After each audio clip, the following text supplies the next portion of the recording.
ఈరోజు లాల్గడి మలక్పేట్ల మా క్యాండిడేట్ శ్రీనివాసరెడ్డి ఇంట్లో మా కౌన్సిలర్లతోటి మీటింగ్ పెట్టుకున్నాం. ఇక్కడ 5 కౌన్సిలర్లు ఉన్నారు మలక్పేటలో. వాళ్ళతో 1 by 1 మాట్లాడుకున్నాం. కౌన్సిలర్ల మీటింగ్ పెట్టుకున్నామని నేను మా మల్కాజ్గిరి ఎమ్మెల్యే ఇన్ఛార్జ్ పిటిఆర్ గారు చేసిన ఇన్ఛార్జ్ ఇద్దరం వచ్చి కూర్చొని మా మీటింగ్ పెట్టుకుంటే దానికి పెద్ద ఎత్తున నేను నా కారు వచ్చేది చూసి, నేను ఇంట్లోకి వచ్చేది చూసి, నా కారును చూసి ప్రచారం బండి పంపించి పెద్ద ఎత్తున సౌండ్ పెట్టి ½ an hour ఫుల్ సౌండ్ పెట్టి నడిపిస్తుంది.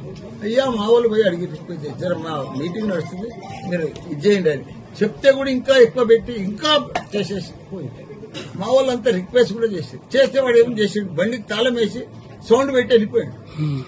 వెళ్ళిపోతే మా వాళ్ళు ఏం చేశారు, ఆ వైరాన్ని తీసేస్తే సౌండ్ తక్కువ అవుతుంది తీసేందుకు పోయి ఇవి అక్కడికి వెళ్ళి వచ్చి దబా దబా దబా దబా కొడుతూనే ఉన్నారు. ఆయన ఎత్తి వల కొడుతూనే ఉన్నారు, రాళ్లు తీసుకొస్తూనే ఉన్నారు. మనుషులు లోపలిదా కూరుకొచ్చారు. మా వాళ్ళు కూడా ఎక్కడ మా వాళ్ళు తక్కువ ఉన్నారు. వాళ్ళు 100 మంది వచ్చి దర్వాజా నూకారు. మా వాళ్ళు గన్మెన్లు అంతా దర్వాజా కడ కాపలు నిలబడి దర్వాజా బంద్ చేసి కూర్చున్నారు. లేకపోతే మమ్మల్ని కూడా చంపుతున్నారు. ఇవ్వాలి ఇంత దౌర్జన్యం కాంగ్రెస్ ఏంది ఇది? ఆయనకి ఎందుకు అట్లా అంత దౌర్జన్యం? మేము రిక్వెస్ట్ చేసినాం. పోనీ ఈడ ప్రెస్ రిపోర్టర్ ఉన్నారు, TV5 సత్యనారాయణ ఉన్నాడు మా ముంగట. వాళ్ళందరూ కూడా బయటికి పోయి చూసారు. వాళ్ళంతా వీడియోస్ ఉన్నాయి. అవసరం ఏముంది? మా ఇంట్లో మేము కూర్చుంటే వాళ్ళు వచ్చే అవసరం ఏముంది? మా ఇంటికి పట్టుకొచ్చి ఉల్టా ధర్నా చేస్తారు. మల్లారెడ్డి డౌన్ టౌన్ ఉంటున్నారు. అరే ప్రజలకు పోతే ఓట్లు అడుగురా. ప్రజలలో మీకు మొక్కం లేకపోతే మమ్మల్ని కొడితే మమ్మల్ని చేస్తే దౌర్జన్యం చేస్తే ప్రజలు ఓట్లేస్తారు. ఇది ప్రజా సామ్రాజ్యమా? ఇది ఇంత అంతే కదా. మేమేమైనా తప్పు చేసినామా?